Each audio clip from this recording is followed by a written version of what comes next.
चुनाव करीब है और इसके पहले अरविंद केजरीवाल ने दावा किया कि गुजरात में आम आदमी पार्टी की सरकार बनने वाली है। प्रेस कॉन्फ्रेंस के दौरान केजरीवाल ने एक पेपर पर लिखा कि गुजरात में आम आदमी पार्टी की सरकार बनने वाली है। आपको बता दें कि गुजरात में 1 दिसंबर से 5 दिसंबर के बीच चुनाव होने हैं और रिजल्ट का ऐलान 8 दिसंबर को होगा। इसके पहले पंजाब चुनाव के दौरान भी अरविंद केजरीवाल ने एक इंटरव्यू के दौरान लिखित तौर पर दिया था कि पंजाब में आम आदमी पार्टी की सरकार बनेगी, जिसके बाद उनकी ये भविष्यवाणी सही साबित हुई थी और अब बीजेपी के गढ़ कहे जाने वाले राज्य गुजरात के लिए उन्होंने ये भविष्यवाणी की है।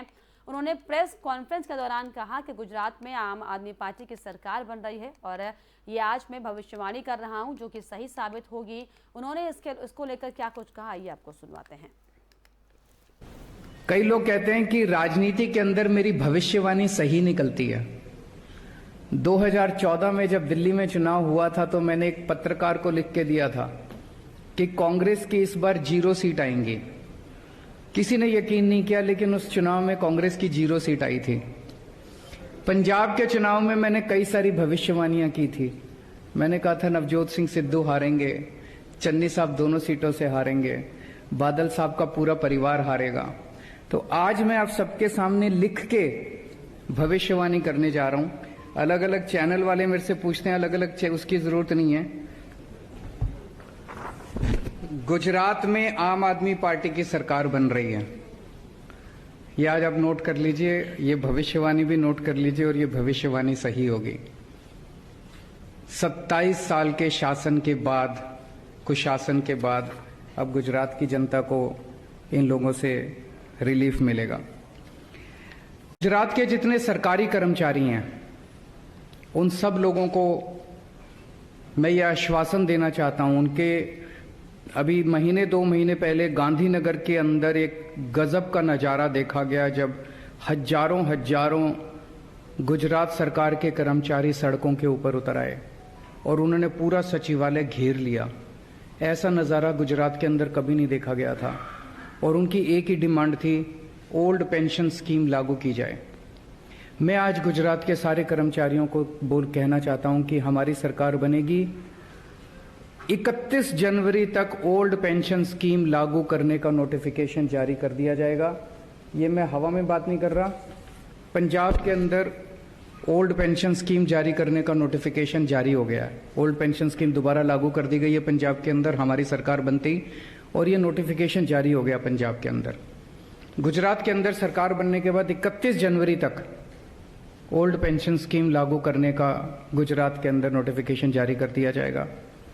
इसके अलावा बहुत सारे दूसरे कर्मचारी हैं, कच्चे कर्मचारी हैं, कॉन्ट्रैक्ट वाले कर्मचारी हैं, पुलिस के बहुत सारे साथी हैं, स्टेट ट्रांसपोर्ट के बड़े कर्मचारी हैं, ड्राइवर हैं, कंडक्टर हैं, वीसी हैं, बहुत सारे ग्राम रक्षक हैं, होमगार्ड हैं, आंगनवाड़ी वर्कर हैं, आशा वर्कर हैं, टीचर्स हैं, हेल्थ वर्कर्स हैं, तलाटी हैं, सफाई कर्मचारी हैं।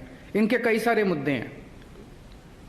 इनमें से बहुत सारे ऐसे हैं जिनको ग्रेड पे की डिमांड है। इनमें बहुत सारे ऐसे लोग हैं जिनको कच्चा कर्मचारी हैं, उनको पक्का करने की जरूरत है। वो कह रहे हैं कि हमें पक्का किया जाए। इनमें से बहुत सारे कर्मचारी हैं जिनकी तनख्वाह बहुत कम है, तनख्वाह बढ़ाने की जरूरत है। इनमें बहुत सारे कर्मचारी हैं जो ट्रांसफर पोस्टिंग की वजह से अपने घर के पास। इन सबको मैं आश्वासन देना चाहता हूं कि ओल्ड पेंशन स्कीम तो लागू करेंगे। आपके हर एक तबके के जो मुद्दे हैं हम आपके सारे मुद्दे समाधान करेंगे, क्योंकि हमें यह लगता है कि हम अपनी कोई गारंटी पूरी नहीं कर पाएंगे जब तक हमारे कर्मचारी दुखी रहेंगे।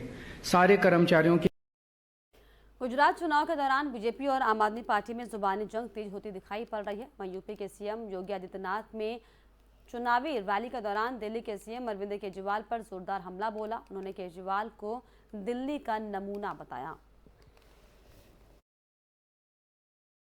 ये जो आम आदमी पार्टी का नमूना आया है ना यहां दिल्ली से, यह तो आतंकवाद का सच्चा हितैषी है। अयोध्या में राम मंदिर का विरोध करता है और जब भारत की सेना पाकिस्तान के अंदर जाकर के सर्जिकल स्ट्राइक करती है तब भारत के सैनिकों से कहता, बहादुर जवानों से कहता, इसका प्रमाण क्या है? बहादुर जवानों से प्रमाण मांगा जाता है।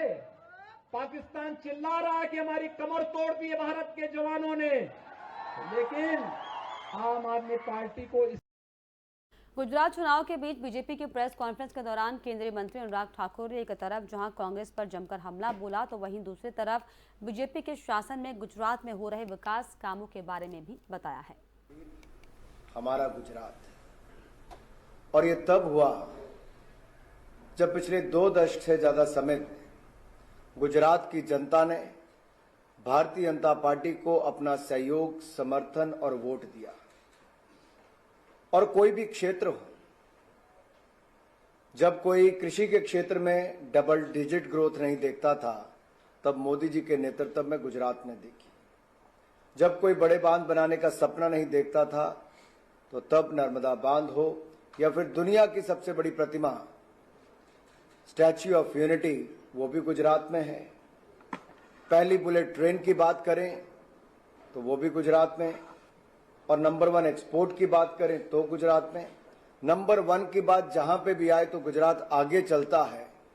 तो गुजरात एक ऐसा मॉडल जो देश के सामने सुशासन, विकास और गरीब कल्याण, यही भाजपा की पहचान। बेटियों के लिए केजी से पीजी तक की शिक्षा मुफ्त में होगी। मेधावी छात्राओं के लिए स्कूटी मुफ्त में मिलेगी। तो हमारी बुजुर्ग महिलाओं के लिए 60 साल से ज्यादा वाली के लिए बस में मुफ्त सेवा मिलेगी। और भाई और बहनों, रसोई गैस का सिलेंडर, शौचालय, पक्का मकान, ये तो नरेंद्र मोदी जी की सरकार ने गुजरात ही नहीं बल्कि पूरे देश भर में देने का काम किया है। जो कांग्रेस 60 साल में नहीं कर पाई, मोदी सरकार ने 8 साल में करने का काम किया है। और अगर मैं यहां पर कहूं, गुजरात के युवाओं ने तो गुजरात को विकास को नए पंख लगाए हैं और उड़ान भरी है। आज की युवा पीढ़ी के सामने मैं विशेष तौर पर इस बात को रखना चाहता हूं, क्योंकि शायद 22 साल पहले तो उनको पता भी नहीं था, 30 साल पहले पता नहीं था गुजरात में क्या था। गुजरात में शायद ही कोई वर्ष ऐसा जाता होगा जब दंगे ना होते हो, जहां पर हिंसा ना होती हो। लेकिन भारतीय जनता पार्टी के शासनकाल में सुरक्षित गुजरात, विकसित गुजरात, सशक्त गुजरात, संपन्न गुजरात, समृद्ध गुजरात, ये भारत को भी सशक्त बनाने के लिए सशक्त गुजरात और विकसित गुजरात बहुत आवश्यक है। और ये जो लगातार प्रयास हुए हैं, उस दिशा में अब गुजरात को $1 ट्रिलियन इकॉनमी बनाने का जो संकल्प लिया है, ये अपने आप दिखाता है कि भारत की $5 ट्रिलियन इकॉनमी में गुजरात का भी $1 ट्रिलियन इकॉनमी का बहुत बड़ा सहयोग होगा। तो गुजरात का विकास सीधे तौर पर भारत के एमसीडी चुनाव के बीच बीजेपी और कांग्रेस दिल्ली सरकार को घेरने में लगी हुई है। इसी बीच रविवार को दिल्ली की तिहाड़ जेल में बंद अरविंद केजरीवाल सरकार के मंत्री सत्येंद्र जैन का एक और सीसीटीवी वीडियो सामने आया, जिसमें दिल्ली के मंत्री और आम आदमी पार्टी के नेता सत्येंद्र जैन की सेल में जेल कर्मियों को साफ सफाई करते हुए देखा जा रहा है। वहीं सत्येंद्र जैन को अपनी सेल में कुछ लोगों से बातचीत करते हुए नजर आए हैं। वहीं जेल कर्मियों द्वारा सत्येंद्र जैन के बैरक की सफाई करने को लेकर सामने आए वीडियो को लेकर भाजपा ने दिल्ली सरकार पर हमला बोला। बीजेपी ने आरोप लगाया कि जेल में जैन की सेवा के लिए 10 लोगों को तैनात किया गया है। आपको बता दें कि मनी लॉन्ड्रिंग मामले में जेल में बंद दिल्ली सरकार के मंत्री सत्येंद्र जैन का एक के बाद एक सीसीटीवी वीडियो वायरल हुआ था।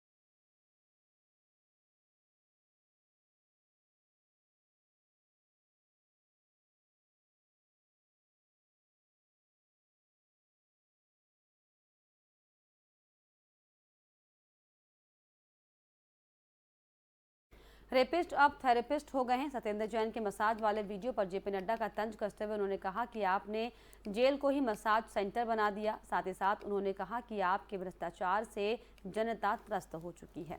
मसाज सेंटर बना दिया, रेपिस्ट थेरेपिस्ट बन गया।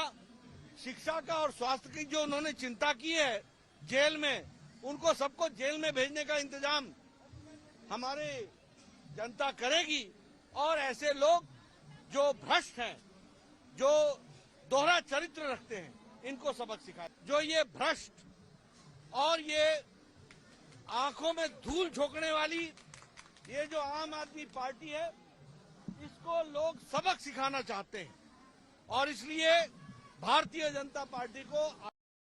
और इसी के साथ इस बुलेटिन में फिलहाल इतना ही। देश और दुनिया की तमाम खबरों के लिए आप देखते रहिए FM न्यूज। नमस्कार।